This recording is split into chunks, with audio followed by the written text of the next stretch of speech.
Under the dim fluorescent lights of Courtroom Number 4, Stonehaven City, Ohio, the air was heavy as if weighed down by unsaid secrets. The creaking of old wooden chairs echoed as the audience shifted, the rustling of papers on the judge's desk, and somewhere a soft cough briefly sounded before fading away. It seemed everyone knew that here justice was not always served. But today, May 29, 2025, a moment would shake this entire room and the world outside. A veteran police officer, Daniel Walsh, stood there, his polished leather shoes reflecting the light, cold eyes scanning the crowd. On his chest, his police badge gleamed like an untouchable symbol of power. Opposite him, a black teenager, Jamal Ellis, only 16 years old, sat with his head bowed, hands tightly cuffed. Jamal was accused of theft, a luxury watch he had never even seen. No evidence, no witnesses, only Walsh's assertion that he looked suspicious. The incident, finally, the truth begins. In a corner of the room, a woman entered, calm in demeanor, but with eyes sharp as knives. Maya Ellis, 38 years old, wearing a simple black suit, her curly hair tied back neatly. No one paid attention to her. No one knew who she was.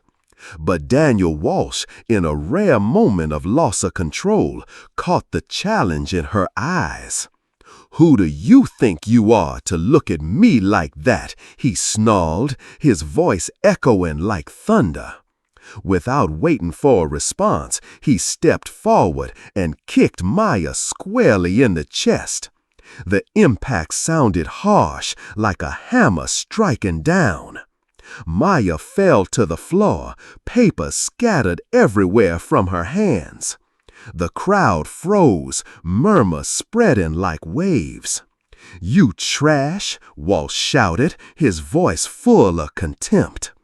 But then, in that moment, Maya lifted her head, her eyes steady and unshaken. She stood up, slowly dusted off her clothes, and said, her voice deep but clear, "I am Maya Ellis, the new chief of police of Stonehaven." The courtroom seemed to freeze. Walsh, the man who once thought himself untouchable, turned pale. The judge's gavel fell, but no one heard it. Because at this moment, justice had just entered the room. Stonehaven, no stranger to injustice. For decades, it had lived in the shadow of silence, where officers like Walsh gave themselves the right to decide others' fates. 70% of those arrested here were people of color, even though they made up only 20% of the population. Complaints about police violence and wrongful convictions were buried in dusty drawers at the police station. But today, everything changed. The moment Walsh kicked Maya was not just an act of violence, it was a declaration of war on the truth. And Maya, who had spent her life preparing for this fight, was not here to lose. She was here to change everything. Imagine you are Jamal, sitting in that room, hands trembling in handcuffs. A 16-year-old who once dreamed of becoming an engineer, building bridges connecting cities, now accused because of his skin color. He looks at his sister, the only person who always believed in him, being kicked down right before his eyes. His heart feels like it's breaking, but somewhere a flicker of hope ignites as Maya stands up. He knows his sister will never give in. And imagine you are Maya, feeling the sharp pain in your chest, but deep inside, knowing this is the moment of destiny. You have spent your whole life preparing for it, from sleepless nights studying law to days fighting prejudice within the police force. You rise not just for yourself, but for Jamal, for your father, and for hundreds of others crushed by this system. This moment, though brief, shook Stonehaven.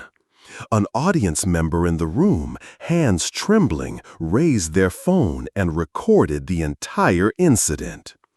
Just hours later, the video spread across Twitter, TikTok, and every social platform. The hashtag Stonehaven Justice became the nation's focal point. Millions watched Walsh kick Maya, heard his hateful shout, and witnessed her resilience. But public opinion, as usual, was divided. One side outraged, demanding justice for Maya. The other side defending Walsh, claiming he was just doing his duty. Racist comments flooded social media, calling Maya an opportunist or worse. But the truth, like a flame, could not be extinguished. The video was not just evidence, it was a call to action. A call for Stonehaven and all of America to face itself. Pause for a moment and think about this. Have you ever witnessed a moment where truth was distorted, hidden? In Stonehaven, that was nothing new. Daniel Walsh was not a lone villain. He was a product of a system that allowed men like him to act with impunity.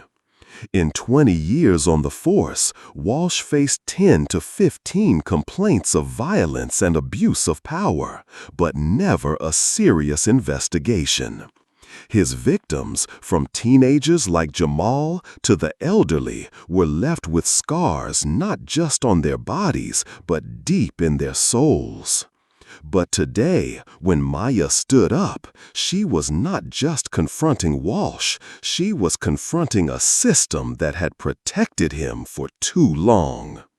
This story did not start in the courtroom. It began many years ago when Maya, an 8-year-old girl, stood hidden behind a door, watching her father being beaten by police right on their doorstep. It began with the nights Jamal studied under the desk lamp, determined to escape the shadow of prejudice. And it began with the people of Stonehaven, who were tired of injustice but never dared to speak out. The moment Walsh kicked Maya was not just an act of violence, it was a wake-up call. It reminded us that justice does not come naturally. It must be fought for, must be earned. Follow this story, because it is not just the story of Maya and Walsh, of Jamal and Stonehaven.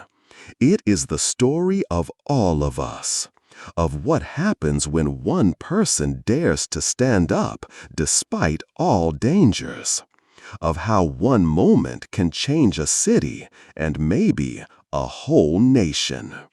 Maya Ellis did not come here to be a hero. She came to remind us that justice is not a dream, it is a choice. And today, in courtroom number 4, she made that choice. What will you choose? The judge's gavel still echoed in courtroom number 4, but no one really heard it. All of Stonehaven seems trapped in an unbelievable moment. The moment when Maya Ellis, the woman just kicked down by Daniel Walsh, stood up and declared herself the new police chief. Walsh's eyes, just seconds before, full of arrogance, were now empty, as if he had just seen the ghost of himself. But out there, in Stonehaven's narrow streets, a bigger story was quietly unfolding. This was not just a story of a kick or a declaration. This was the story of a city that had lived too long in the shadow of silence, and now light was creeping through the cracks. Stonehaven, Ohio, is not a place you'll find on tourist postcards. Old cobblestone streets, grocery stores with faded signs, and slums where children play basketball on cracked concrete courts, that's Stonehaven. A small city of just 30,000 people, but carrying a deep scar. For decades, Stonehaven has been divided by an invisible line between the clean suburban neighborhoods, mostly inhabited by white people, and the cramped alleys where communities of color struggle to survive. 70% of those arrested here are people of color, though they make up only 20% of the population. This number is not accidental. It is the result of a system built to protect some and abandon others. Imagine living in Stonehaven. You go to work every day, pay taxes, raise your children, but deep inside, you know the law is not fair to everyone.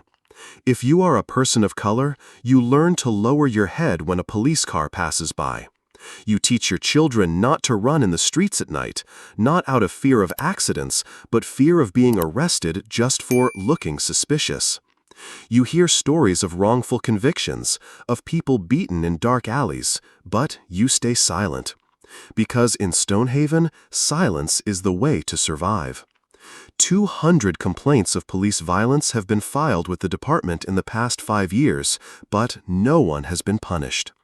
Those reports lie dormant in drawers, covered in dust, like cries for help never heard. But Stonehaven is not just cold numbers. It is the story of people.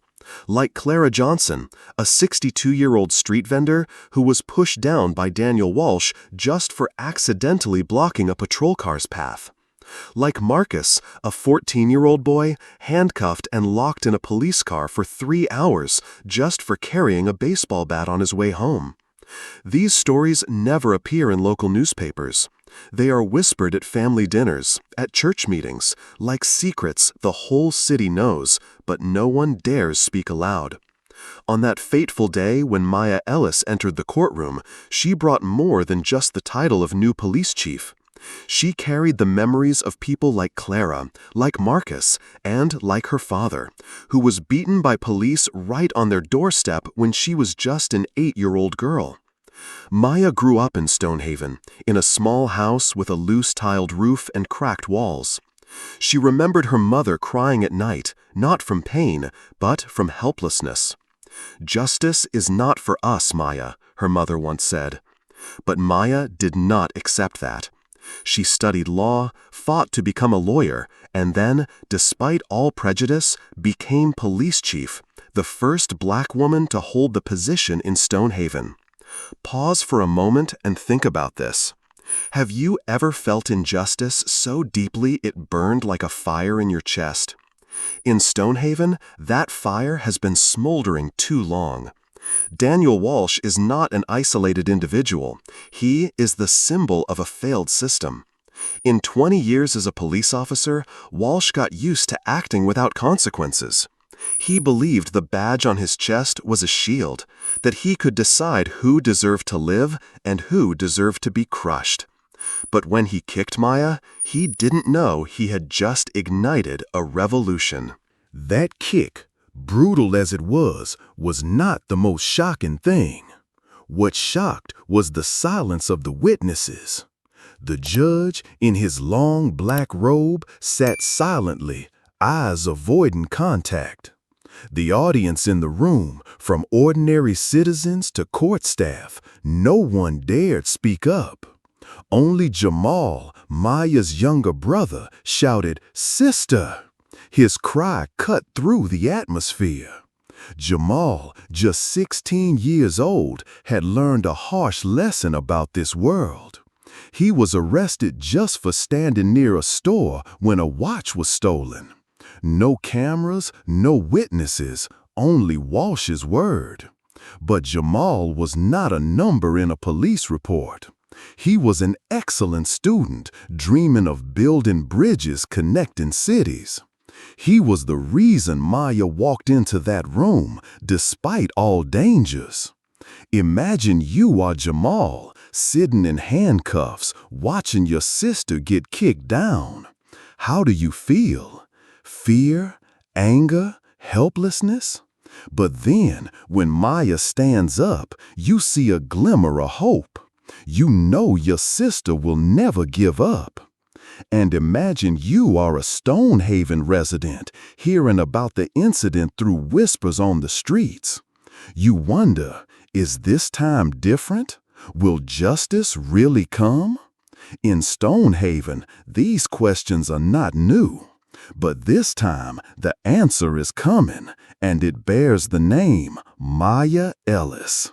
The story of Stonehaven did not start with Walsh's kick, nor does it end when Maya stood up.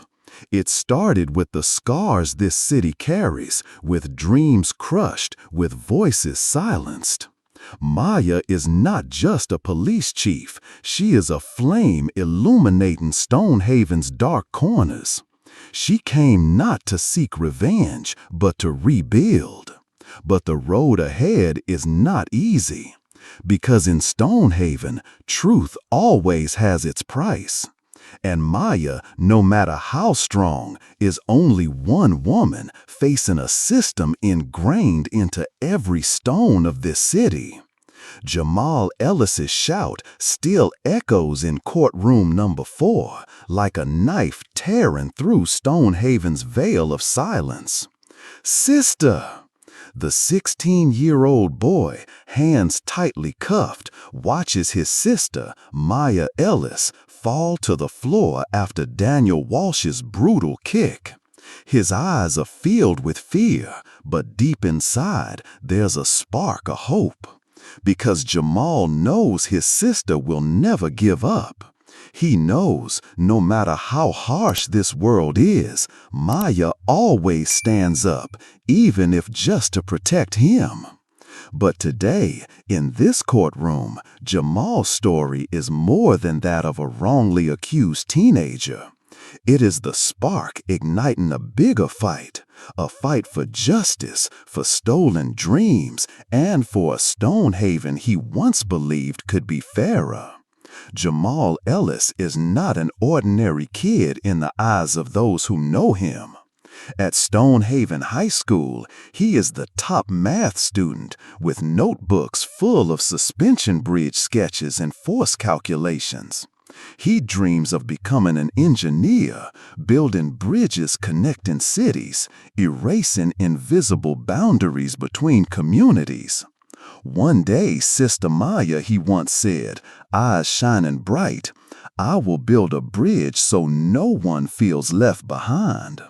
Maya, sitting at that small dining table, smiled and ruffled his hair.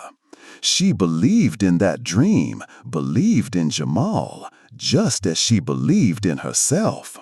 But Jamal's dream, like so many others in Stonehaven, was easily crushed by a system that never gave him a chance. That fateful day began like any other. Jamal, wearing his favorite blue hoodie, was on his way home after a study group. He stopped in front of a jewelry store on Main Street, where a golden watch sparkled in the glass case. He only looked, smiled, thinking about the day he could buy a gift like that for Maya. But then the sound of police sirens blared. Daniel Walsh stepped out, eyes cold, pointing at him. "What are you doing here?" Walsh shouted.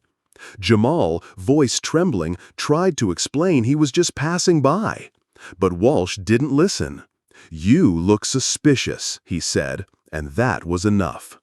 Just hours later, Jamal was handcuffed, taken to the police station, and charged with stealing that watch, despite no cameras, no witnesses, no evidence. Only Walsh's word. And in Stonehaven, the word of an officer like Walsh weighs more than the truth. In the courtroom, Jamal sat with his head bowed, trying to hold back tears. He didn't want anyone to see his weakness. But when Walsh kicked Maya, his heart shattered. He shouted, ignoring the threatening gaze of the officer beside him. Sister! That shout was not just a plea, it was a declaration. Jamal was not just a victim of Walsh. He was Maya's brother, part of a family that had fought injustice all their lives. And when Maya stood up, dusted off her clothes, and declared herself the new police chief, Jamal felt a strength he had never known. His sister, the woman who had sacrificed everything to protect him, stood there unbroken, like an unquenchable flame. But Jamal's story is not only about pain. It is about dreams, hope, and what he represents. In Stonehaven, teenagers like Jamal are often labeled dangerous before they have a chance to prove who they really are. He was not the only case. Last year, another student, only 15, was arrested for disturbing the peace while playing basketball in the park. The year before that, a 17-year-old girl was handcuffed just for arguing with an officer. These stories, like small pebbles, pile up into a mountain of injustice Stonehaven has deliberately ignored. But Jamal, with his dream of building bridges, does not want to be another pebble. He wants to be the one to break that mountain down. Pause for a moment and think about this. Have you ever been judged just for your appearance? In Stonehaven, that is the daily reality for people like Jamal. The justice system here doesn't just fail to protect them, it is designed against them. Officers like Walsh, with their shiny badges and unchecked power, know they can act with impunity. But when Walsh kicked Maya, he didn't just attack a woman. He attacked Jamal's dream, the hope of a community, and the very notion that justice could exist. Maya entered the courtroom not just to save Jamal. She came to save Stonehaven itself. But she knew the road ahead would be full of obstacles. Jamal, though innocent, remained handcuffed, charged, and his case was only a small part of hundreds of other wrongful accusations. Walsh's kick, brutal as it was just the surface of a deeper problem, a system that allowed men like him to act without accountability. And Jamal, no matter how strong, was still a 16-year-old boy carrying the weight of an entire community. Imagine you are a Stonehaven resident, hearing about this through whispers on the street. What do you think? Do you feel anger, or do you choose silence, like this city has done for years? Jamal's story is not just a wrongly accused teenager. It is about what happens when a community turns its back on the truth. But today, thanks to Maya, thanks to Jamal's shout, and thanks to a video spreading worldwide, Stonehaven can no longer remain silent. This story is just beginning, and it will not end until justice is served. The fluorescent lights in courtroom number 4 still flicker as if struggling to hold on to a fragile light amid Stonehaven's darkness. But there, amid heavy silence and stunned gazes, Daniel Walsh stood motionless. The man who once thought himself untouchable was now a trembling shadow before Maya Ellis's declaration. His kick, brutal and full of contempt, was not just aimed at Maya, but at a community oppressed for too long. But to understand why Walsh acted this way, why he dared to openly assault a woman before the world, we must look deeper, into the man himself, into his mindset, and into the system that nurtured such a power-abusing manipulator. Daniel Walsh, 45 years old, was no ordinary police officer. In 20 years wearing the blue uniform, he had built a fearsome reputation in Stonehaven. To colleagues, Walsh was tough, always completing his missions no matter what they entailed. To superiors, he was a valuable asset, someone unafraid to do the dirty work to maintain order. But to the black community in Stonehaven, Walsh was a nightmare. He believed with a terrifying certainty that black people were a social threat. In his mind, every black teenager like Jamal Ellis was a potential criminal. Every woman like Maya was a challenger to be crushed. This mindset was not accidental. It was forged over years of working within a system that let him act without punishment. Imagine you are Walsh standing in that courtroom. You are used to people bowing before you. The badge on your chest is not just a symbol, it is a shield protecting you from all consequences. You have faced 15 complaints of violence and abuse of power, but never once a serious investigation. Those complaints from people like Clara Johnson or Marcus were thrown in the trash, forgotten. You believe you are doing the right thing, that Stonehaven needs someone like you to keep everything under control. But when Maya Ellis entered with fearless eyes, you felt a challenge you couldn't bear. You kicked her, not just out of anger, but because you needed to assert your power. But you didn't know that kick would be the biggest mistake of your life. Go back in time to a winter evening 10 years ago. Walsh, then 35, patrolling a dark street in East Stonehaven. A black man, about 40 years old, was walking home after a night shift. Walsh stopped him, demanding to see his papers. The man, tired and freezing, argued, "I just want to go home." Walsh, without warning, slammed him to the ground, pressing his knee firmly into his back. "Don't argue," he growled. That man turned out to be a factory worker with a clean record. He filed a complaint, but it disappeared like all the others. That incident didn't stop Walsh, it made him more confident. If the system protected him, who dared resist? Walsh was not the only one protected by the system. In Stonehaven, officers like him were awarded shiny medals for achievements in maintaining security. At an award ceremony 3 years ago, Walsh stood on stage, receiving a medal from the mayor amidst hundreds of applauding people. No one mentioned the complaints, the victims, or the families shattered by his actions. Walsh's speech was brief but full of pride. "I work to protect this city from troublemakers." The crowd cheered, but in the back row, a woman quietly left. She was the mother of a victim, knowing that the troublemakers in Walsh's eyes were not criminals, but people like her son, targeted only because of their skin color. But Walsh's power came not only from his badge or colleagues. It came from Stonehaven's silence. The white community, living in clean, suburban neighborhoods, often turned a blind eye to what happened in the East Side. "The police are just doing their job," they told each other as a form of justification. Leaders from the mayor to the police union chose to protect Walsh because he delivered results.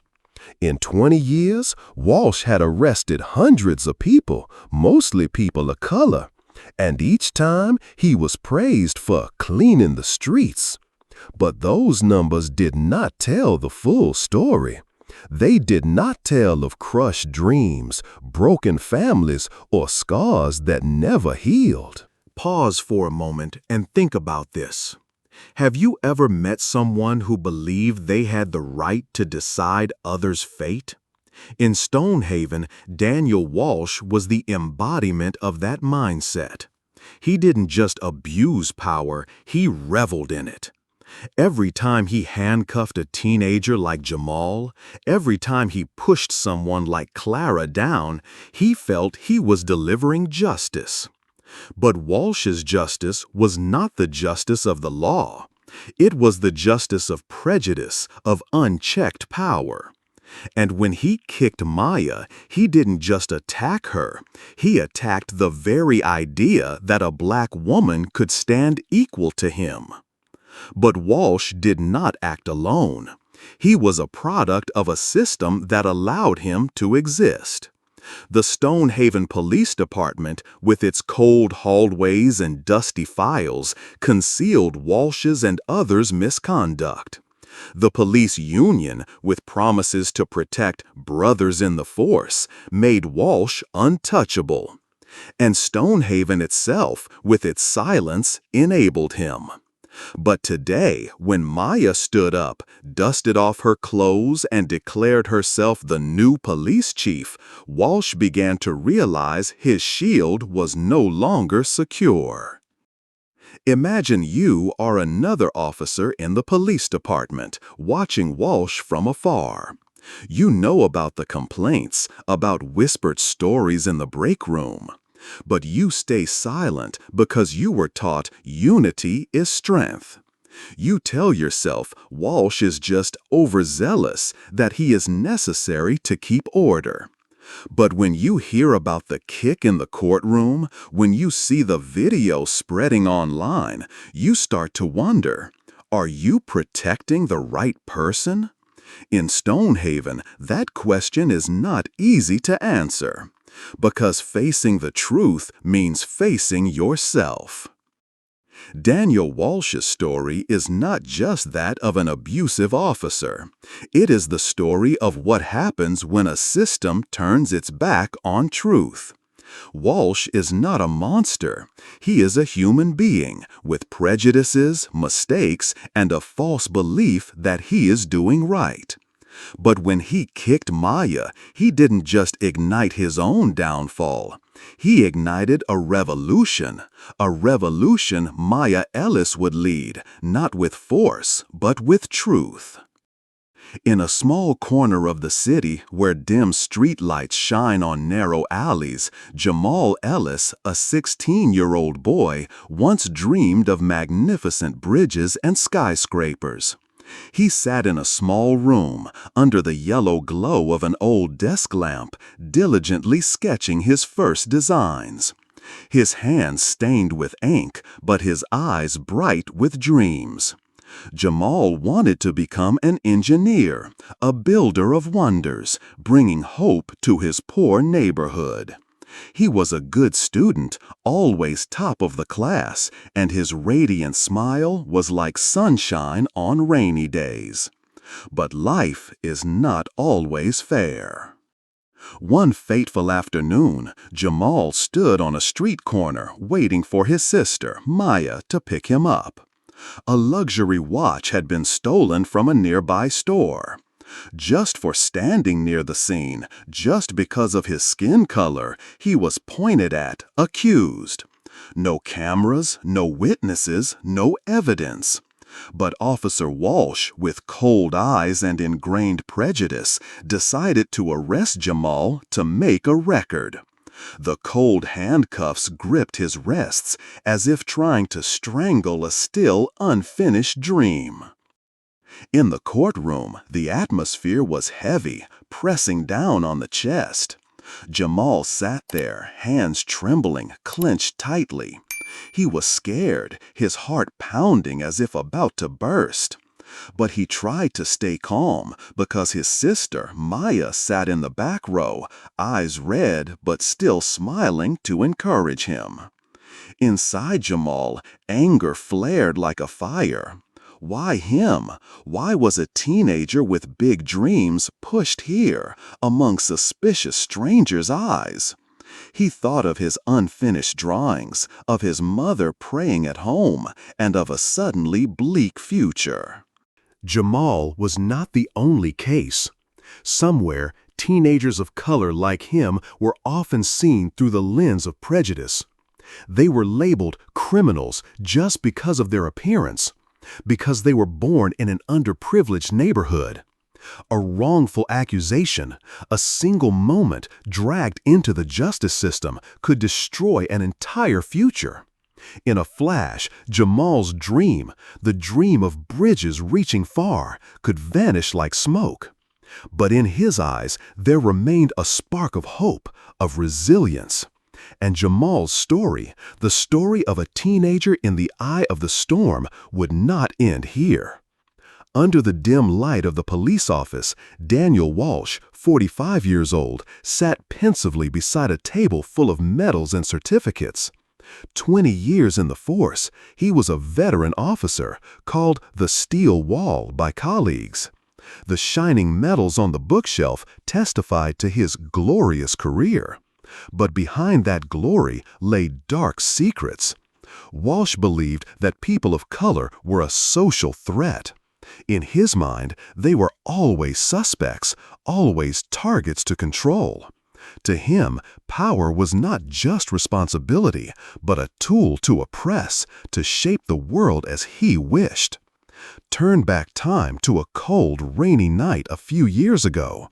Walsh stood in a dark alley, his flashlight sweeping across the terrified face of a young black man.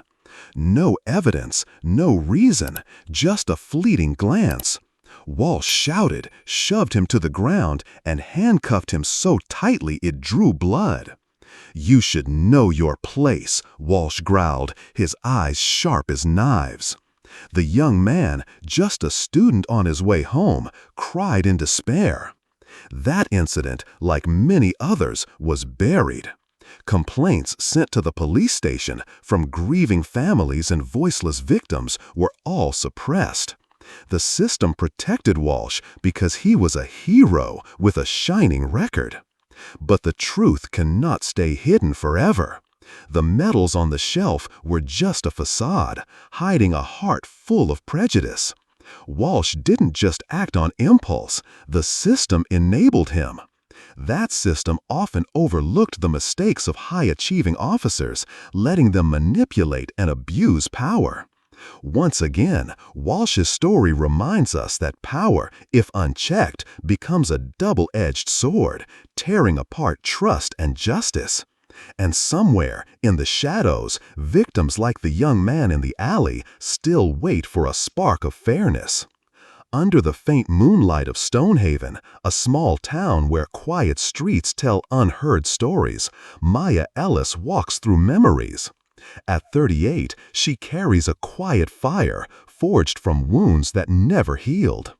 As a child, Maya stood in the corner of a small garden, trembling legs, watching her father being dragged away by police. Her mother screams, the heavy thuds of fists striking her father, and his helpless eyes haunted her forever. Her father, a gentle mechanic, was arrested just for looking suspicious. No evidence, no reason, just a black man in the wrong place at the wrong time. The tears that ran down little Maya's cheeks then turned into steel resolve. She promised herself she would change the system, not with hatred, but with the power of justice. Years passed, and Maya became a lawyer, every step carrying memories of her father. She entered courtrooms where suspicious eyes watched her, a black woman daring to stand for what's right. But Maya didn't stop. She knew that to truly change things, she had to step into the storm's eye. Then came the moment of destiny. One autumn day, as yellow leaves drifted down Stonehaven streets, Maya stood before the town council, her heart pounding in her chest. They offered her the position, the new police chief of Stonehaven, a role full of power, but also full of danger. Warnings echoed in her mind, from friends and family. "Maya, it's a trap.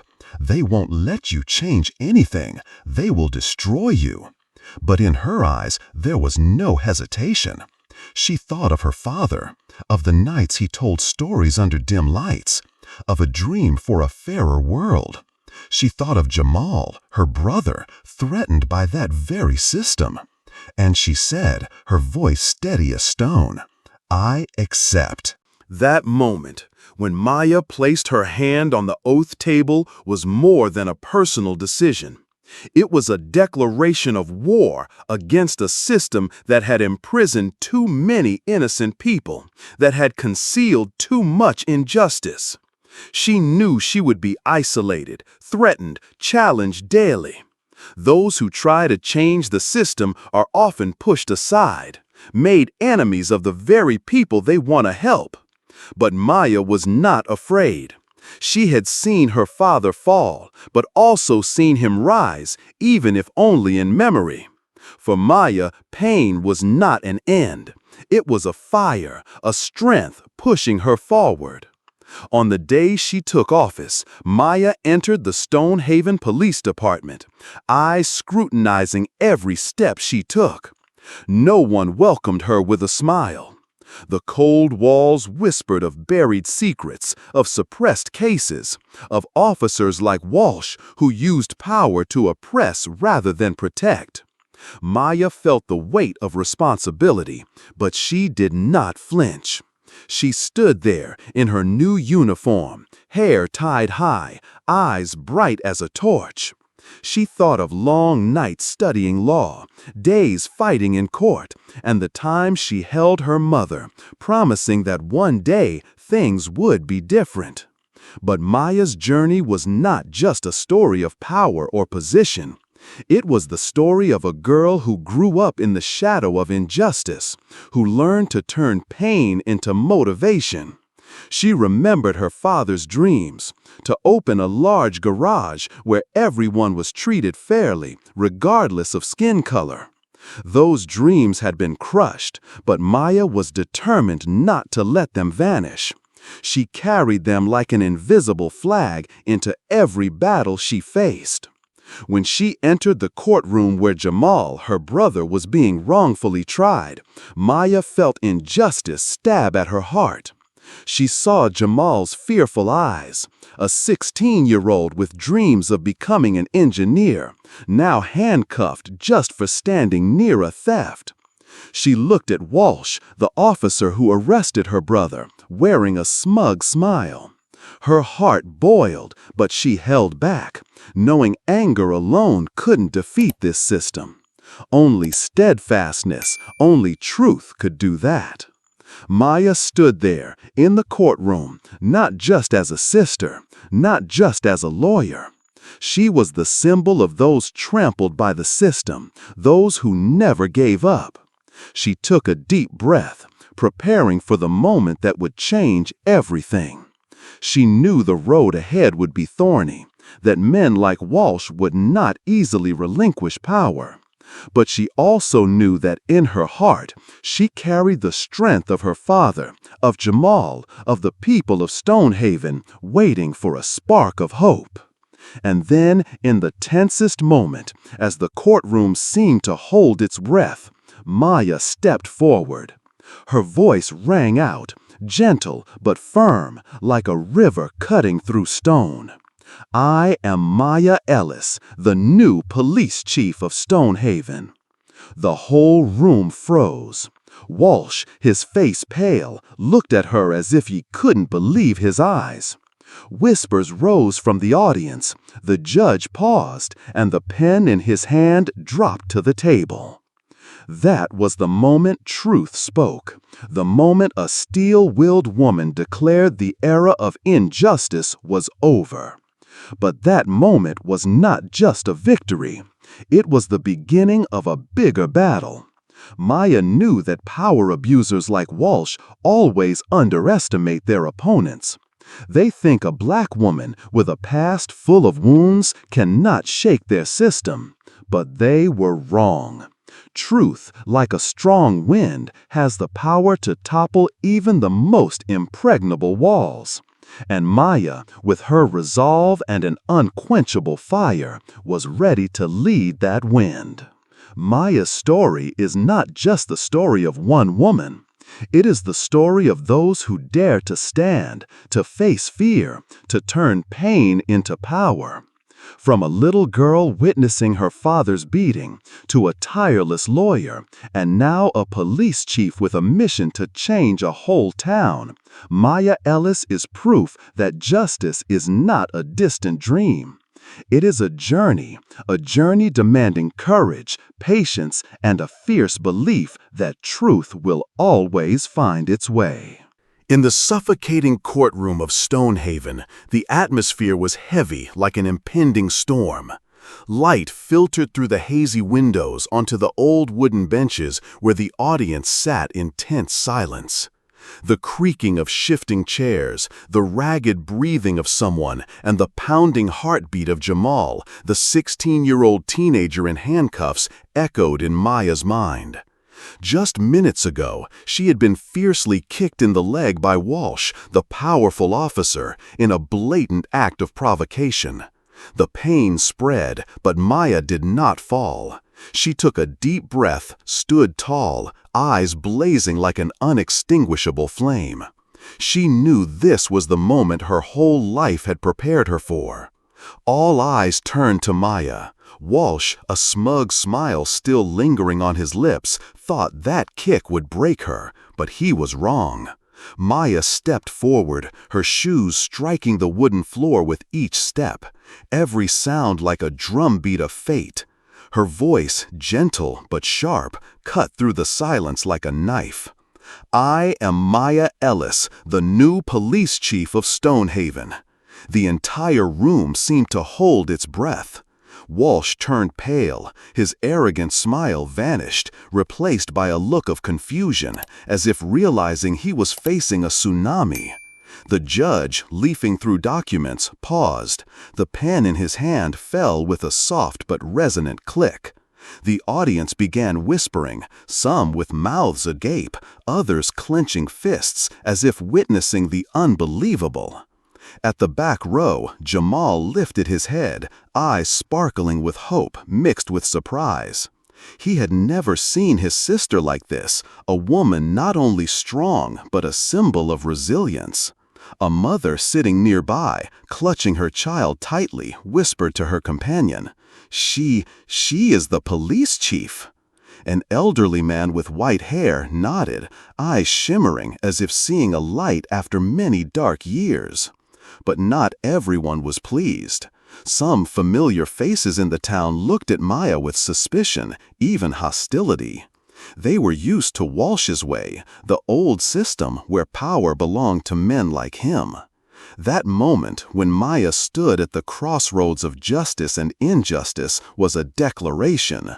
Not just a statement of position, but a challenge to a system that had allowed people like Walsh to run rampant for too long. Power abusers like Walsh often underestimate their opponents.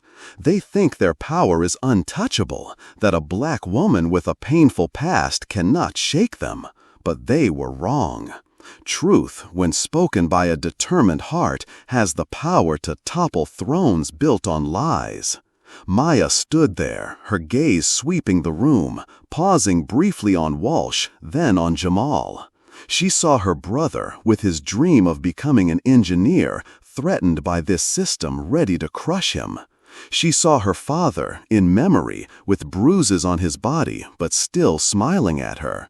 And she saw herself, the little girl who once cried in the garden corner, now a steel-willed woman ready to face the world.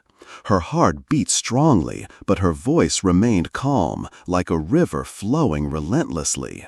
"I am here to ensure justice. No one stands above the truth." The reaction in the courtroom surged like a wave. Some clapped hesitantly, as if afraid to break the sacred moment. Others shook their heads, whispering about Maya's recklessness. Walsh, now a solitary shadow, clenched his fists, eyes full of anger mixed with fear. He knew that from this moment, everything had changed. The judge, regaining composure, struck his gavel. Order! But his voice trembled, as if he too was swept up in the whirlwind Maya had created. The story of this moment is not just about Maya, or Walsh, or Jamal. It is about the power of truth when spoken without fear. Power abusers often think they can silence justice with force and authority, but they forget that truth, however small or hidden, always finds a way to flare up, like a flame in the dark night. And Maya, with her declaration, ignited that flame, not only for Stonehaven, but for all who have been trampled by the system. As she stepped out of the courtroom, sunlight touched her face, as if the sky itself smiled upon her. But Maya knew this was just the beginning. The road ahead would be full of challenges, full of men like Walsh, full of suspicious eyes. But she also knew that in her heart, she carried the strength of her father, of Jamal, of the people of Stonehaven waiting for a spark of hope. And she would not stop, never, until justice was truly served. In a single moment, Stonehaven's courtroom became the world's focus. A spectator, silently seated in a corner, had secretly recorded everything, from Walsh's provocative kick to Maya rising, her resolute voice echoing like thunder. "I am Maya Ellis, the new police chief of Stonehaven." The phone vibrated softly in their hand, capturing every second of truth. Just hours later, the video exploded across Twitter, TikTok, spreading like wildfire. The hashtag Stonehaven Justice climbed to the top of the charts, millions of views, thousands of shares. But alongside the light of truth, a storm of public opinion erupted, deeply dividing, like a massive crack in Stonehaven's ground. Phone screens lit up everywhere, from the town's narrow alleys to large cities. People replayed the video, hearing chair creaks, audience gasps, and Maya's powerful voice. A tweet read, "She's the hero we need, hashtag Stonehaven Justice." Another, thousands miles away, typed hastily, "Walsh was just doing his job, why make him the villain?" Words appeared non-stop, like an invisible battle. Some were furious, calling Walsh a symbol of injustice. He arrested an innocent child just because of his skin. But there were also bitter, prejudiced comments. "Maya is just acting for fame. Don't trust her." Each comment, each share, was a dagger, both igniting hope and deepening division. This storm was not new. More than 30 years ago, the Rodney King case shook America when a video of police beating a black man spread worldwide. Like then, the Stonehaven video became a spark. It amplified the voice of justice, bringing Jamal's and Maya's story to those who had never heard of this small town. But social media, like a double-edged sword, also distorts the truth. Some posts edited the video, only showing Maya's declaration, making her appear arrogant. Anonymous accounts spread rumors. She paid to have the video made. The truth, though powerful, is easily buried under lies spreading as fast as the wind. In the whirlwind of events, the hashtag Stonehaven Justice became a symbol. A young woman in Detroit, eyes red from crying, posted, "I see my own brother in Jamal. We need justice." A group of students in California organized a live stream calling for police reform. But elsewhere on social media, voices filled with hatred also rose. One account wrote, "Walsh was just doing his job. People like Maya are ruining the country." Racist language spread like black ink staining white paper. A cruel comment chilled readers. "She doesn't deserve to be police chief. Send her back where she belongs." Each line was a cut to the hope of those who believed in justice. Maya, sitting in her small office, read those comments on her old laptop. Each word felt like a needle stabbing her heart, but she did not falter. She remembered her father saying, "You don't need the whole world on your side, just know you're right." She knew social media could be an ally, bringing truth to millions, as it had in past justice movements.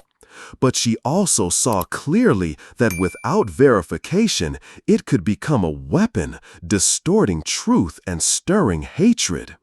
A friend messaged her, "Maya, don't read the comments, they don't understand." But Maya shook her head and smiled softly. She understood that the public, whether ally or obstacle, was part of this battle. The storm of public opinion continued to swirl. One evening on TikTok, a short video was posted.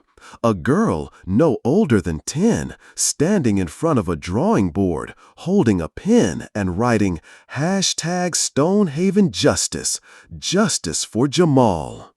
That video touched millions of hearts, a reminder that truth belongs not only to adults. Elsewhere, a group gathered in front of Stonehaven City Hall, phones held high, chanting, "Justice for all." But in the suburbs, voices defending Walsh also rose, creating groups like Stand with Walsh, claiming he was only reacting instinctively.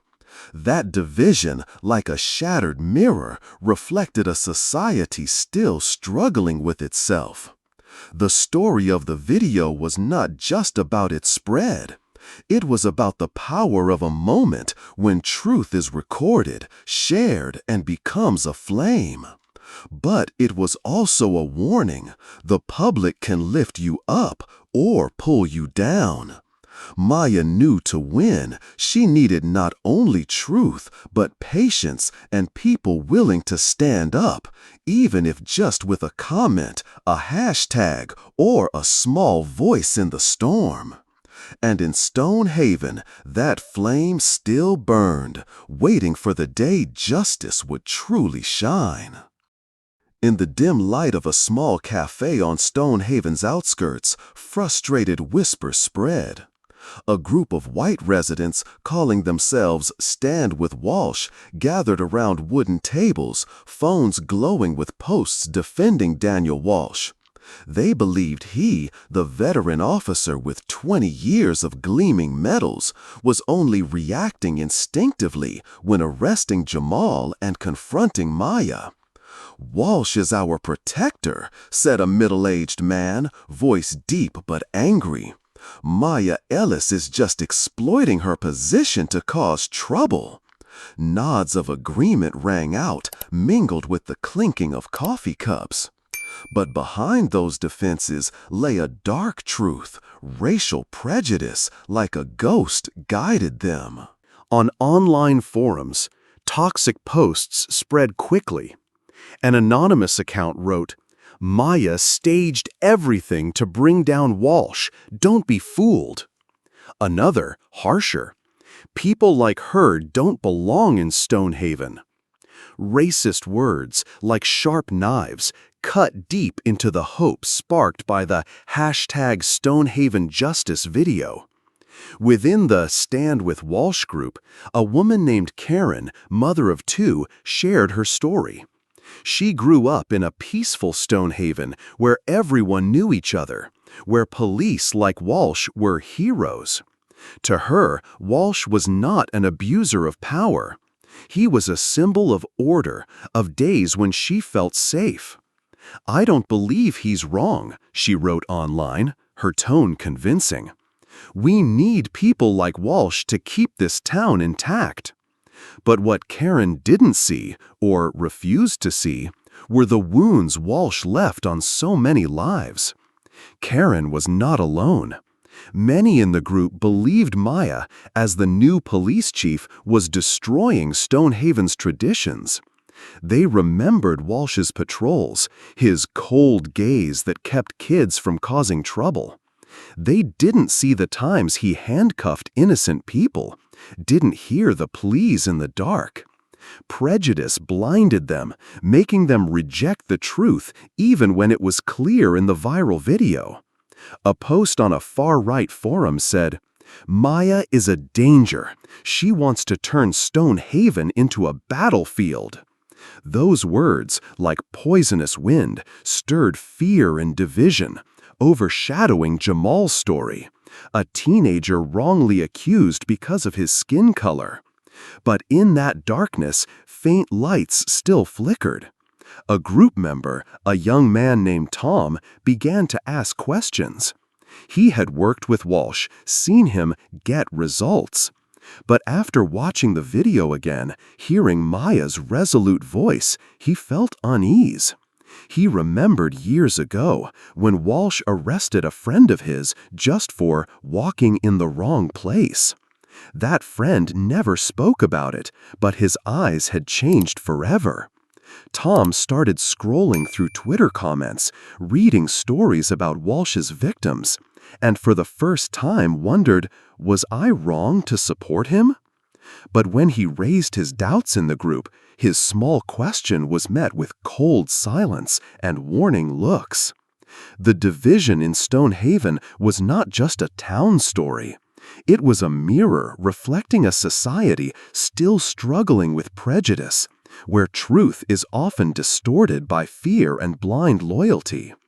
People like Karen and the Stand With Walsh group were not villains. They were ordinary people trapped in a worldview built from old stories, from beliefs that police are always right, that people of color are always suspects. But that prejudice, like an invisible wall, blocked them from seeing Jamal's pain, Maya's struggle, and those crushed by the system. Their story is a painful reminder. Social division is the greatest barrier to justice. When people choose to protect what's familiar rather than face the truth, they unwittingly aid injustice. Maya, in her small office, read those posts accusing her of being a troublemaker. But she did not falter. She remembered her father saying, "Justice doesn't need everyone's agreement. It only needs one person willing to stand." And Maya, with a steel heart, knew that no matter how strong the storm of public opinion, she would not stop fighting. Because in Stonehaven, truth was still waiting to be heard, and justice still waiting to be done. In the damp, musty storage room of the Stonehaven Police Department, flickering fluorescent light illuminated stacks of dusty files. Maya Ellis, her hair tied tightly and eyes resolute, sat alone among the cold metal shelves. Her hands brushed over each old page, faded handwritten lines telling stories long buried. She had ordered a review of Daniel Walsh's files, and what she found made her heart tighten. 15 complaints, from threats to violence, were neatly packed in cardboard boxes, as if they never existed. Each sheet was a cry for help ignored, each name a life forgotten by the system. Maya paused, finger trembling over one report. One name stood out: David Carter, a man beaten by Walsh just for walking at the wrong time. She closed her eyes, picturing David's story. 10 years ago, he was an electrician, father of 2, living in Stonehaven's poor neighborhood. One night, returning home from a late shift, Walsh stopped him. "What are you doing here?" Walsh growled, eyes cold as knives. David tried to explain, but before finishing, he was pushed to the ground. Walsh's knee pressed hard against his back. David's bruises, the nights he dared not tell his wife for fear of worry, were recorded in a complaint. But that complaint, like 14 others, was shelved in darkness, hidden to protect Walsh's hero image. Maya felt the injustice burning in his chest like a fire. She thought of her father, of Jamal, of people like David who never had a chance to speak up. Each page in those files was a piece of a dark truth. A mother recounted her son being threatened with a gun by Walsh just for standing near a store. A teenager wrote of being handcuffed and left in a police car for hours without reason. Those stories, like heavy stones, weighed on Maya's mind. Sitting there amid darkness and the smell of old paper, she felt the weight of years of injustice. But alongside it, a flame ignited, a flame of determination. She knew these documents were not just paper. They were evidence, the voices of the silenced, and she would not let them be forgotten again. Maya realized the system was built to conceal such abuses. Complaints were suppressed.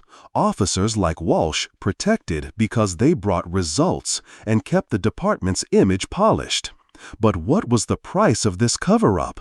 Crushed dreams, broken families, and people like David Carter, who quit his job after the incident, living in fear every time he saw a police car. Maya gripped a sheet of paper, feeling as if she held the fate of dozens. She told herself, "The truth cannot stay buried forever. Not while I am here." David Carter's story, and those of others in these files, was proof of the power of persistence. Maya thought back to the moment she stood in the courtroom, declaring herself the new police chief. She knew this journey would not be easy, that people like Walsh would never admit fault. But the pages before her, filled with pain, were the reason she could not stop. Every complaint was a story, every story a life, and every life deserved to be heard. When she left the storage room, hallway light cast shadows on her determined face. She carried the reports not just as evidence, but as a promise. A promise to David, to Jamal, to her father, and to Stonehaven itself. The truth, however long buried, could be awakened. And Maya, with her steel heart and unquenchable flame, would be the one to carry that torch, lighting the path to justice. In Stonehaven, the darkness of the past was slowly fading, and the light of truth, fragile though it was beginning to spread. In the cold prison of Stonehaven, where gray walls echoed metal clangs and heavy footsteps, Daniel Walsh sat curled up on a steel bed. His eyes, once cold and full of arrogance, were now empty, as if the glory of his 20-year career had vanished. Just weeks before, he was a respected veteran officer, admired by colleagues and hailed as a hero by the Stand With Walsh group. But now he was suspended, handcuffed, confined in the very prison where he once gave orders. The soft clink of handcuffs as he was led inside was a reminder that power, no matter how strong, can collapse. The story began when Maya revealed the hidden complaints. 15 reports, once silenced in the dark, now pierced Walsh's reputation like daggers. Former colleagues who once patted his back and joked in the police break room now turned away. One of them, a young officer named Mark, who had once idolized Walsh, quietly left the support group after reading the report on David Carter and Walsh's repeated abuses. "I can't believe him anymore," he said, voice heavy with sorrow, as if he too lost a part of his faith. That silent betrayal was Walsh's deepest wound. He had believed himself untouchable, that medals and achievements would always shield him. But now that shield was shattered. In his cell, Walsh sat facing the wall, eyes vacant. The footsteps of another prisoner echoed, a gaunt man with eyes full of hatred. It was David Carter, the man Walsh had beaten 10 years ago. "Remember me, Walsh?" David said, voice trembling but sharp as a blade. Walsh lowered his head, unable to meet his gaze. David's image, bruised and terrified from years ago, haunted him like a ghost. For the first time, Walsh felt the weight of his actions. But did he regret it? In his chaotic mind, he wondered, where did I go wrong? I was just doing my job. Yet deep inside, a small part of him knew that the job had been twisted by prejudice and unchecked power. The image of Walsh handcuffed and led down the prison corridor was something no one in Stonehaven had expected. Those who once praised him now quietly avoided his eyes. A former colleague, seeing Walsh escorted, just shook his head and walked away. "He brought it on himself," he whispered, as if speaking to himself. That isolation, more than the bars, was the harshest punishment. Walsh had once thought his power eternal, that he stood above all. But power, as Maya proved, only exists when supported. And now, all that remained was emptiness. Walsh's story is a warning. Abusers of power often believe themselves invincible. They build thrones on the fear and silence of others. But when truth is exposed, when the silenced find their voices, those thrones will fall. In the darkness of his cell, Walsh began to face himself.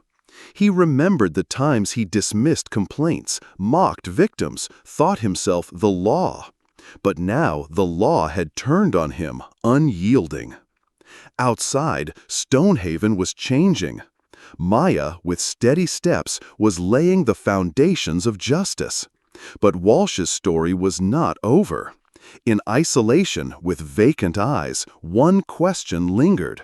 Would he continue to deny or confront his past? The answer, perhaps, only time would tell. But one thing was certain. In Stonehaven, the era of men like Walsh was over, and the light of truth, slow though it was spreading throughout the town. In the small office of the Stonehaven Police Department, the desk lamp cast a glow on Maya Ellis's face, where faint wrinkles told the story of sleepless nights. At 38, she sometimes felt like the little girl who once stood in the garden corner watching her father being taken away with helpless eyes. Now, as police chief, Maya faced a different storm. Pressure from a skeptical community, resistance from conservative officers, and the creeping fear of failure in her mind. Sitting alone as the clock struck midnight, she gazed out the window where faint moonlight illuminated Stonehaven's silent streets. She wondered, do I have the strength to change this place? Can I keep the promise to my father, to Jamal, to myself? The pressure weighed on Maya's shoulders like heavy stones.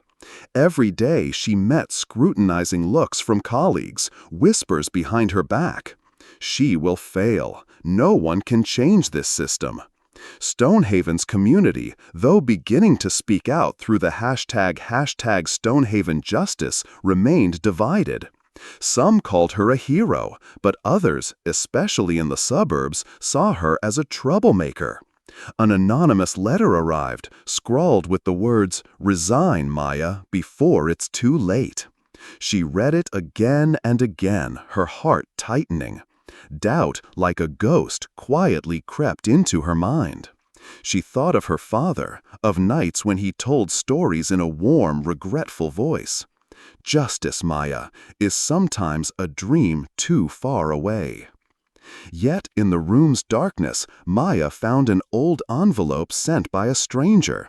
Inside was a thank you letter from David Carter, beaten by Walsh 10 years before. "You gave me hope," he wrote, "that justice is not impossible." Those simple, sincere words were like a breeze that cleared the fog of doubt. Maya closed her eyes, and memories of her father surged back. She remembered him holding her hand, saying, "You don't have to be perfect, Maya. You just have to never give up." Those words, like a torch, reignited her determination. She smiled softly, set the letter down, and felt strength return with each breath. Reform leaders like Maya often face pressure to be perfect. They stand under the harsh light of expectation, where every mistake is magnified, every step scrutinized. But Maya understood doubt was normal. It was not a sign of failure, but proof that she was fighting for something great. She thought of Jamal, her brother, gradually reclaiming his dream of becoming an engineer. She thought of Walsh's victims, waiting for the truth to be uncovered. And she knew, though the road ahead was full of thorns, action was the most important thing. Road ahead was full of thorns. Action was the most important thing. Maya stood, stepping out of the office, moonlight casting her silhouette strong and unyielding. She remembered the courtroom moment when she declared herself police chief, when the world seemed to pause. It was not just words, but a promise that she would not let Stonehaven continue to drown in the darkness of injustice. Though pressure weighed heavy and doubt crept in, Maya knew she carried in her heart the flame of her father and those crushed by the system. And that flame, though small, would never go out. Maya's story was not just one of a woman facing inner struggle. It was about the power of persistence, how a scarred heart could become a beacon lighting a whole community. In Stonehaven, Maya was more than police chief. She was a symbol for those who dared to dream, to fight, to stand, even when the world turned its back. And on that dark night, stepping out of her office, she knew her journey, though difficult, had truly begun to change Stonehaven step by step. Under the dim light of the Stonehaven police office, Maya Ellis sat before a desk piled with documents, her eyes shining with unwavering resolve. She had just launched an unprecedented reform, establishing an independent task force to review 1,500 old complaints, stories buried in the system's darkness. Alongside this, she built a transparent data portal where every Stonehaven citizen could access police case information. Each of her steps was a hammer strike on the wall of injustice, but also a declaration. Justice is not just a promise, but a truth accessible to all. One autumn afternoon, as golden leaves drifted outside the window, Maya stood in a community meeting room filled with dozens of residents. In the center, an elderly woman, Mrs. Grace, stepped forward, hands trembling as she held a framed photo. It was a picture of her son, Michael, a victim among the hidden complaints. 12 years ago, Michael, only 19, was arrested for disturbance, though he was simply walking home after a shift.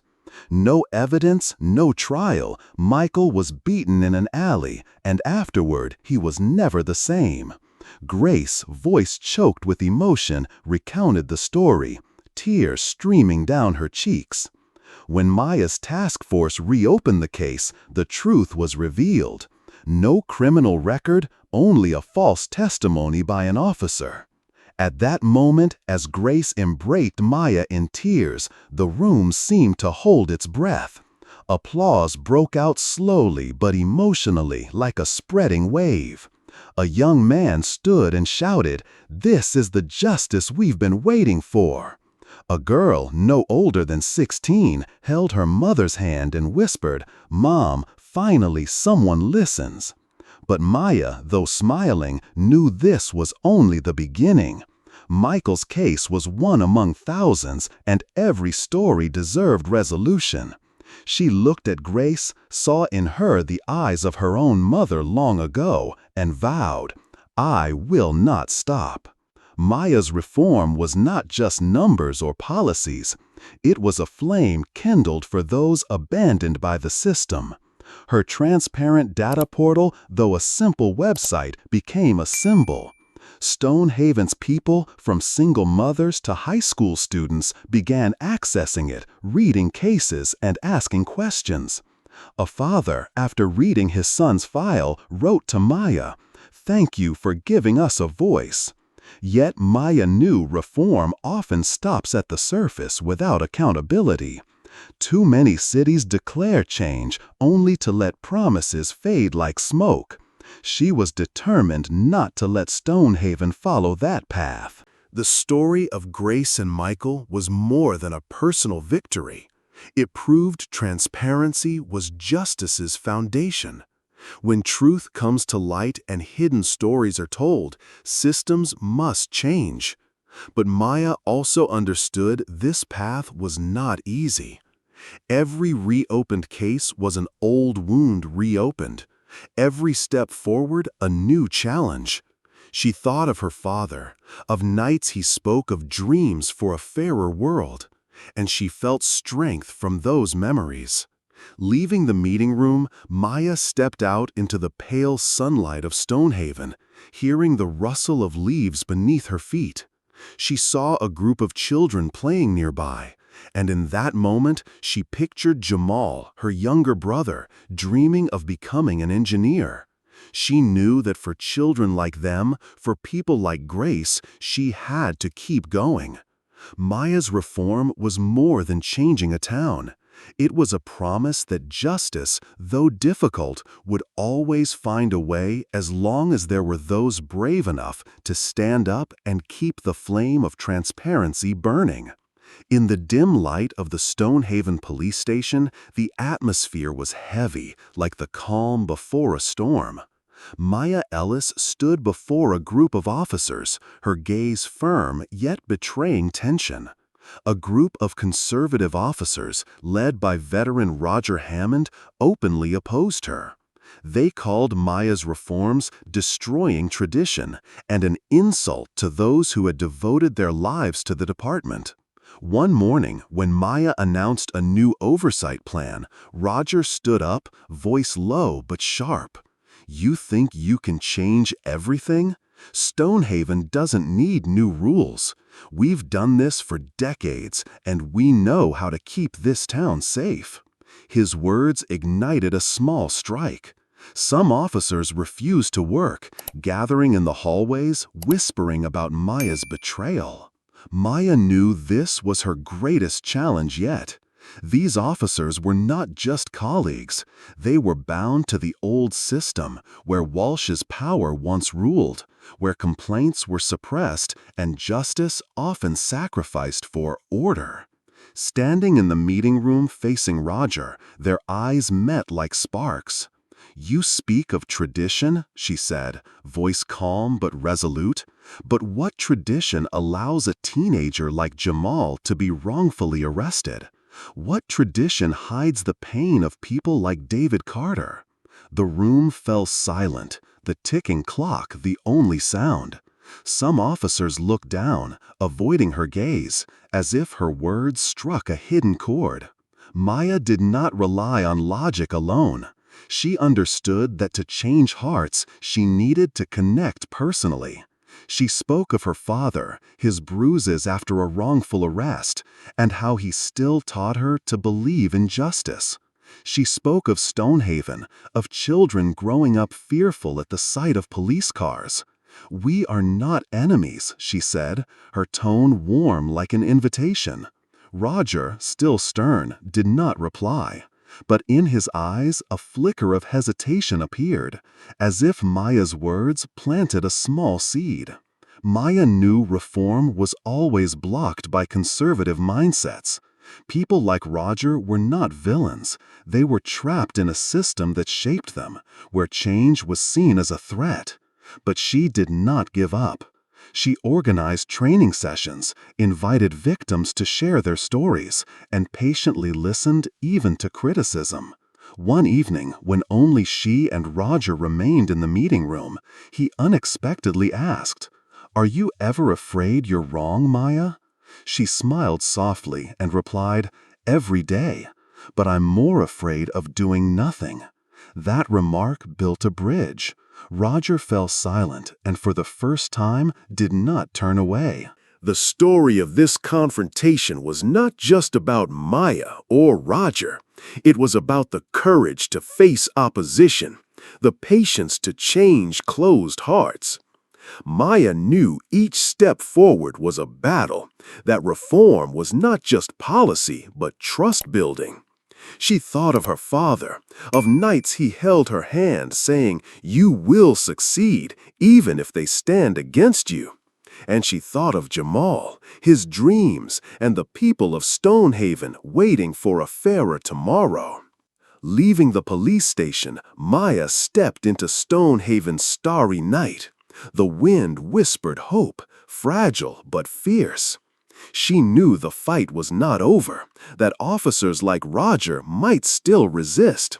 But she also knew each conversation, each changed glance brought her closer to a new Stonehaven.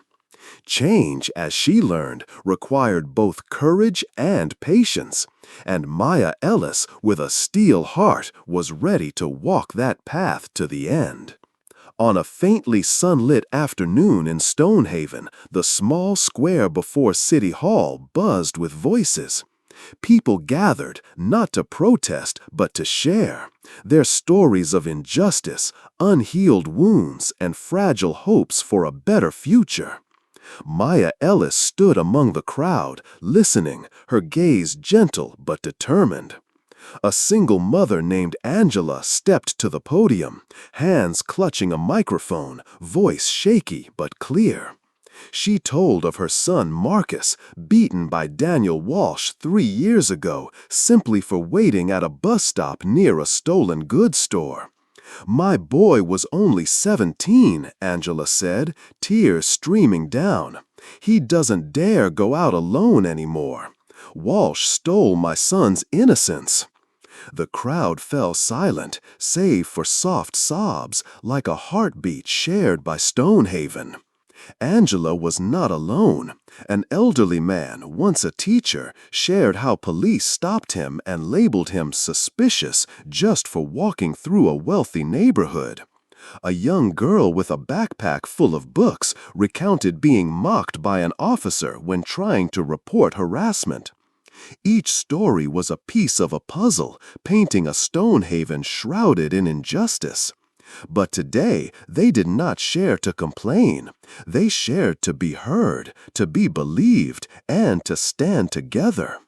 A community movement named Calling for Justice was born from meetings like this. Handwritten signs rose, "Truth is power," "Justice for Marcus," "Stonehaven deserves better." Their voices, like a song, echoed through the town's worn streets. Maya stood there, not just as police chief, but as a Stonehaven citizen, a sister, a daughter. She remembered her father's words, "Justice begins when someone dares to speak."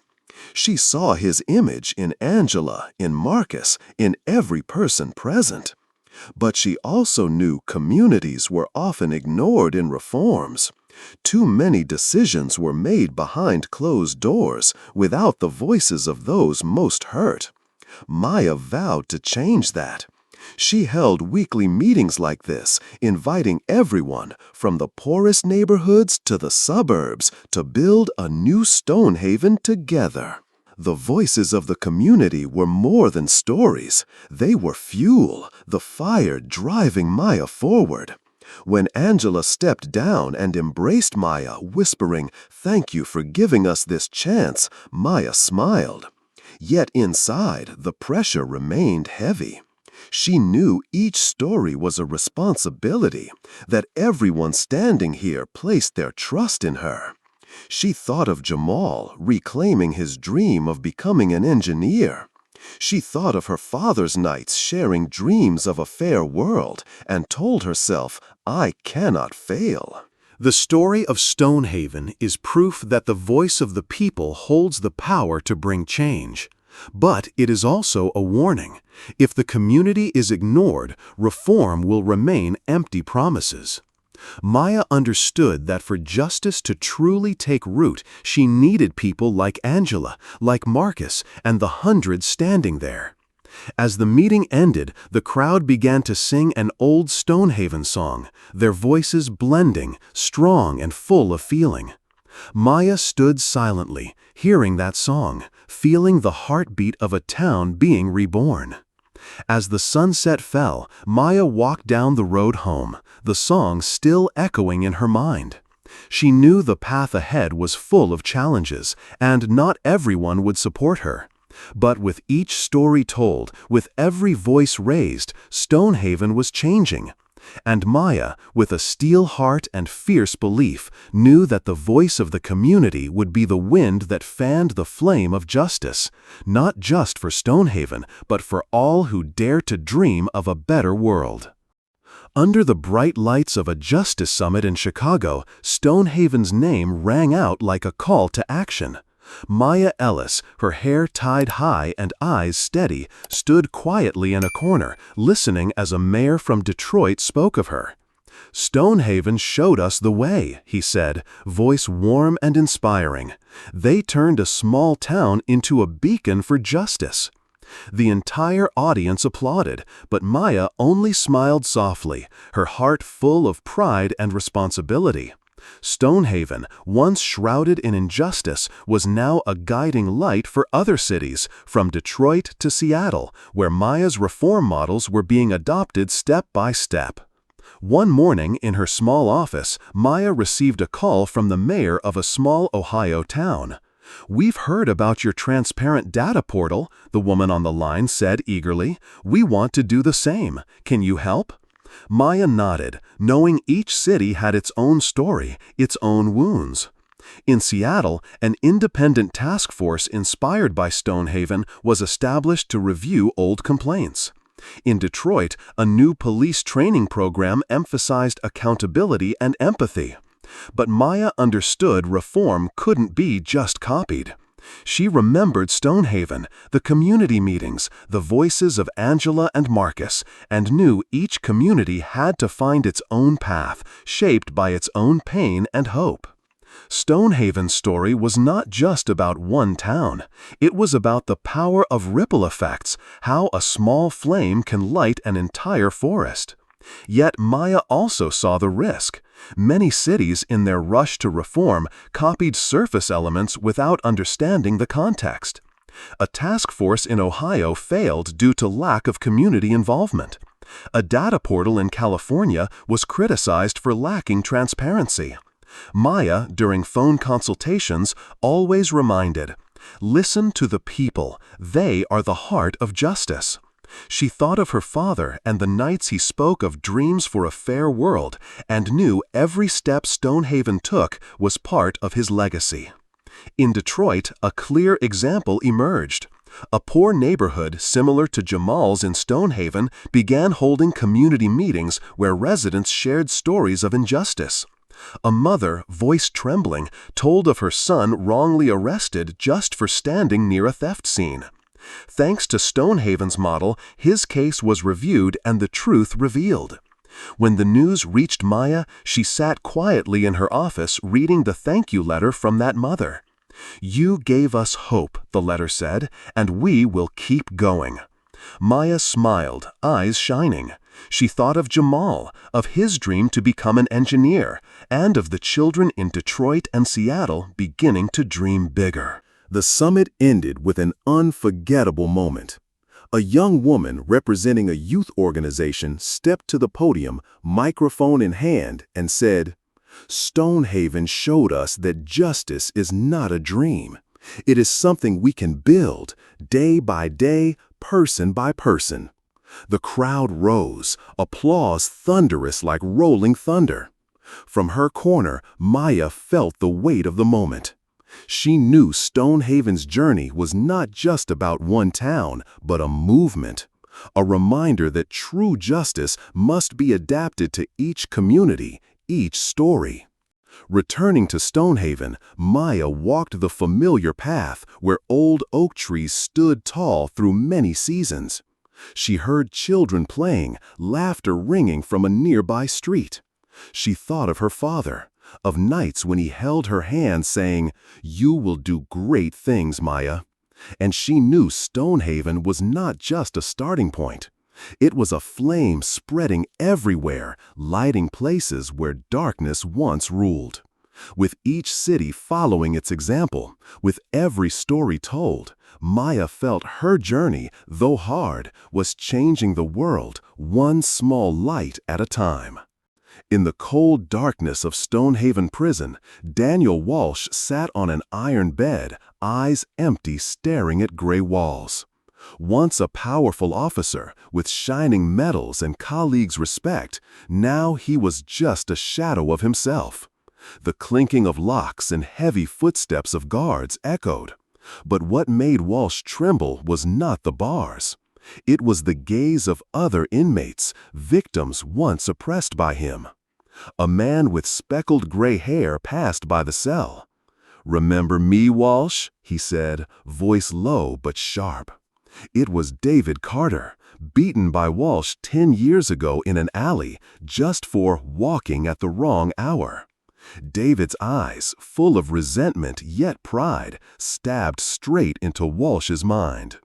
In sleepless nights, Walsh began facing his past.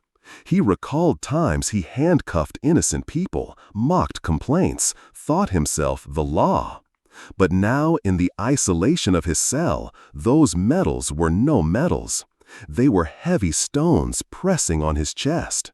He thought of David, his desperate eyes years ago, begging to be released. He thought of Jamal, the 16-year-old boy he arrested out of prejudice. In the dark, a question repeated in Walsh's mind. Do I regret it? A small part of him wanted to deny, to believe he was just doing his duty. But a deep corner began to crack. He remembered Maya, her steady voice in court, and for the first time he felt the truth unavoidable. David standing before the cell was a fateful moment. "My boy lost faith in the world because of you," David said, voice choking. "But now I see you here, and I know justice still exists." Walsh bowed his head, unable to meet his gaze. He wanted to say something, to justify, but words stuck in his throat. The past, like a ghost, clung to him, refusing to let go. He thought of former colleagues who once supported him but now turned away. He thought of the Stand With Walsh group, once calling him a hero but now gradually silent. In that loneliness, Walsh began to wonder, who am I without this badge? Walsh's story is a warning. Wrongdoers often evade responsibility, thinking power will protect them forever. But when truth is revealed, when victims like David stand up, no badge is strong enough to hide guilt. In his cell, Walsh faced not only bars, but himself. He remembered standing in the alley, pinning David down, feeling power surge. Now that feeling was gone, replaced by emptiness. Will he change? Will he dare to look in the mirror and admit mistakes? The answer remains uncertain, but one thing is clear. The past cannot be erased, and facing it is the first painful step toward becoming a different person. When the faint light from the small window shone into the prison cell, Walsh sat there, his hands clenched tight. He heard the whispers of the other inmates, stories of injustice, of wounds that never healed. And for the first time, he felt a small part of the pain he had caused.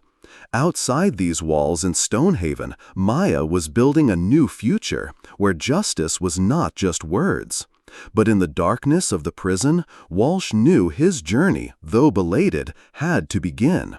From facing himself, the undeniable mistakes, and the truth that justice had finally come for him. Under the deep blue sky of Stonehaven, on a quiet morning, the whole town gathered in front of the town hall. There were no drums, no trumpets, only the gentle breeze rustling through the old oak trees and the heartbeat of hundreds of waiting citizens. Maya Ellis stood there, in her police chief uniform, her eyes bright yet gentle. Before her was an empty flagpole, where the old flag of Stonehaven, with its complex symbols and controversial history, had been lowered the night before. Today, Maya proposed something unprecedented, a white flag, without patterns or emblems, just a pure piece of cloth symbolizing transparency and truth. As she pulled the rope, the flag slowly rose, the sound of the rope rubbing against the pole echoing like a sacred hymn, silencing the entire square.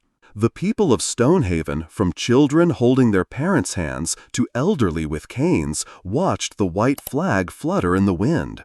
A little girl with big round eyes whispered to her mother, "It's so beautiful, like a new page."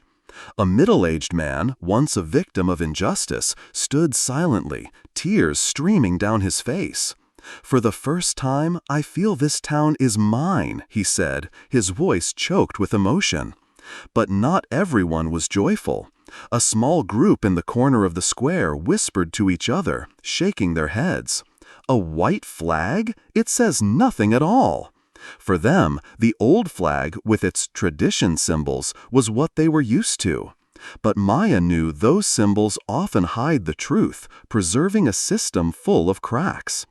As the flag reached the top of the pole, a strong gust of wind blew, making it flutter as if the sky itself was lending its support. Maya stepped onto the podium, her voice ringing out, gentle but powerful. This flag needs no emblem, because truth does not need to be flaunted. It reminds us that justice begins with transparency, with the courage to face ourselves. The crowd fell silent, then applause began, slow at first, then swelling like a wave. Angela, the mother who had shared about her son Marcus, stood in the front row, smiling, clutching her son's photo. David Carter, who had been beaten by Walsh, stood beside her, his eyes shining with hope. But in a distant corner, a few people turned away, unwilling to accept change. The white flag was more than a symbol. It was Maya's promise, a promise that Stonehaven would no longer hide the truth.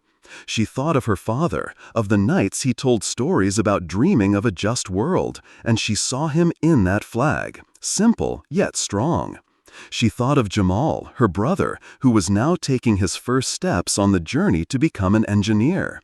The white flag, to Maya, was a reminder that justice doesn't need flashy symbols to hold power. It only needs hearts brave enough to believe, to stand, and to rebuild from the broken pieces. But the reaction of the people was not unanimous.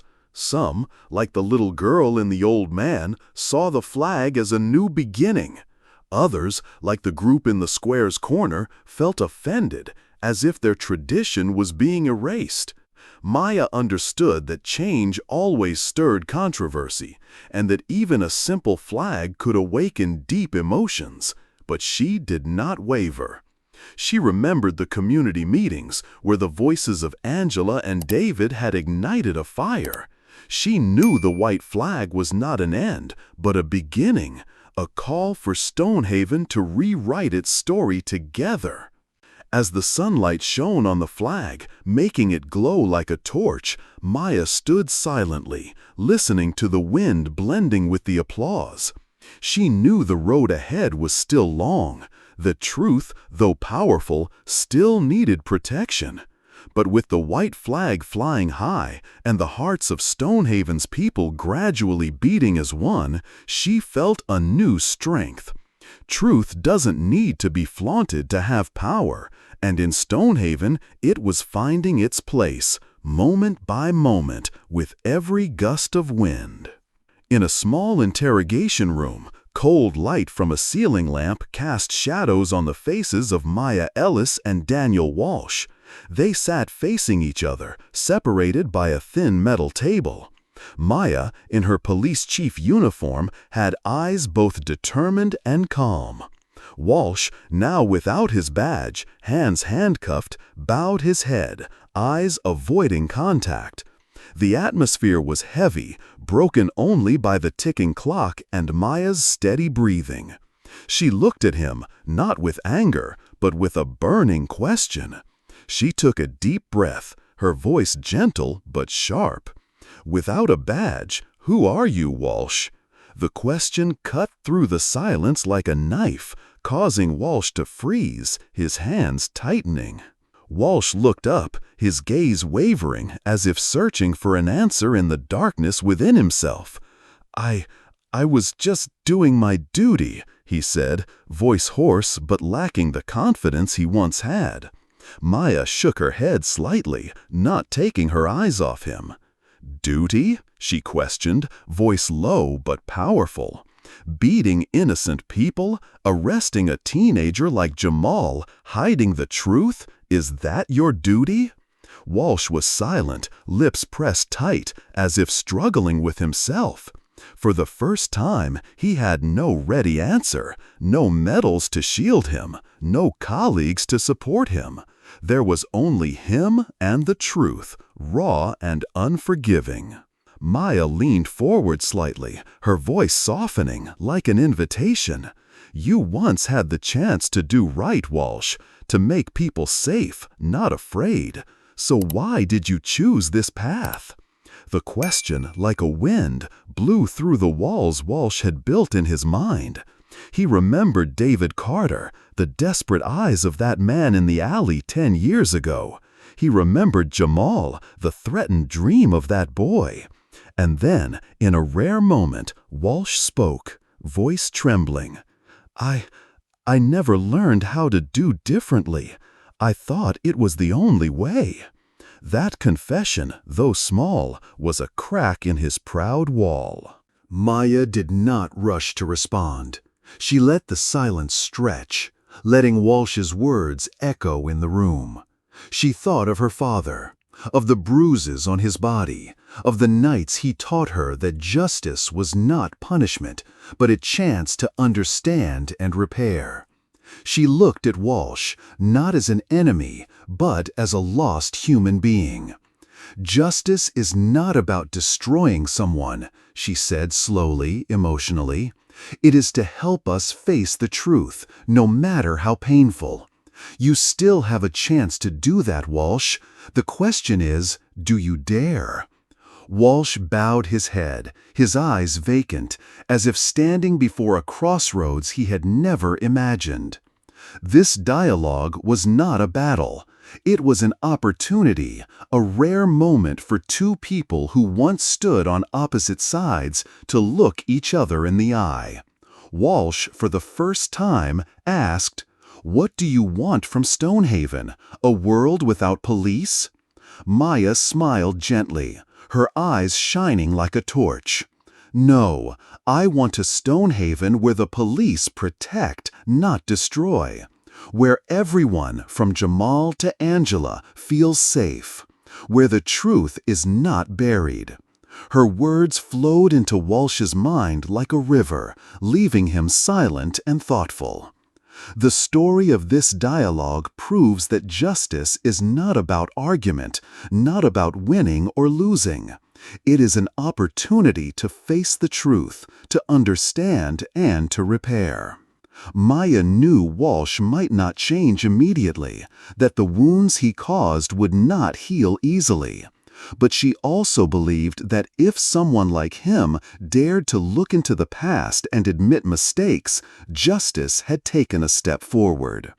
Leaving the interrogation room, Maya walked out into the dim hallway light, her heart feeling lighter. She thought of her father, of Jamal, of Stonehaven, and knew that although the road was long, every conversation like this was a brick building a fairer future. 5 years later, Stonehaven was transformed. The streets that once lay silently under the shadow of injustice now shone brightly. Not just from new streetlights, but from the revived trust in the hearts of the people. Maya Ellis, still police chief, walked through the local university's graduation ceremony, her eyes shining as she saw Jamal, her brother, in his graduation gown. The 16-year-old boy, once wrongfully handcuffed, now stood tall, smiling brightly, holding his engineering degree. From afar, Maya smiled, her heart full of pride. But she did not step forward. She wanted this moment to belong to Jamal, to the dream he reclaimed from the brink of despair. Stonehaven was no longer the town of hidden complaints. Thanks to Maya's independent task force and transparent data portal, over 1,500 old cases had been reviewed, bringing justice to hundreds of families. Crime rates dropped by 30%, not due to repression, but because people began to trust the police and the system. Community meetings, once places of complaint, became forums for sharing ideas and building the future. Angela, the mother who had spoken about her son Marcus, now served on the Community Oversight Board, ensuring the voices of the people were always heard. David Carter, who had been beaten by Walsh, opened a youth support center, helping kids like Jamal dare to dream big. But Maya never claimed credit. She worked quietly, in her small office with an old wooden desk, reading thank you letters from citizens and from other cities adopting the Stonehaven model. She thought of her father, of the nights he held her hand and said, "Justice is a journey, Maya, not a destination." Those words, like a breeze, still guided her through difficult days. She knew reform, without a lasting legacy, could easily be forgotten. Too many cities had declared change only to fall back into old cycles. But in Stonehaven, Maya had built a foundation: transparency, accountability, and the voice of the community. That was her legacy. Not fame, but a town where everyone felt safe. The graduation ceremony ended, and Jamal approached Maya, whispering, "You gave me this chance." Maya shook her head, smiling. "No, Jamal, you earned it yourself." She looked at him, seeing her father's image in that smile, and she knew every hardship, every doubt, every long night she had faced was worth it. The crowd applauded as Jamal stepped up to receive the Outstanding Student Award. And that applause, like a song, echoed through Stonehaven. She thought of the white flag flying over the town hall, of the stories of Angela and David, and felt the strength of a town that had found itself again. The story of Maya and Stonehaven proves that justice is not a fixed destination. It is a journey requiring courage, patience, and faith that truth will always find its way. Maya, with a steel heart, turned the wounds of the past into a flame lighting the future. She did not promise a perfect Stonehaven, but she brought a place where children like Jamal could dream big, where people like Angela could raise their voices, and where justice, though slow, was taking root. As the evening sun shone on her face, Maya walked the familiar road, hearing children's laughter, knowing her legacy and Stonehaven's would continue to spread like ripples on a lake, never stopping. If you haven't subscribed yet, click subscribe now to not miss the next authentic and powerful stories. And remember, silence in the face of injustice is complicity in crime. Will you stay silent or speak out? Your choice will change the world.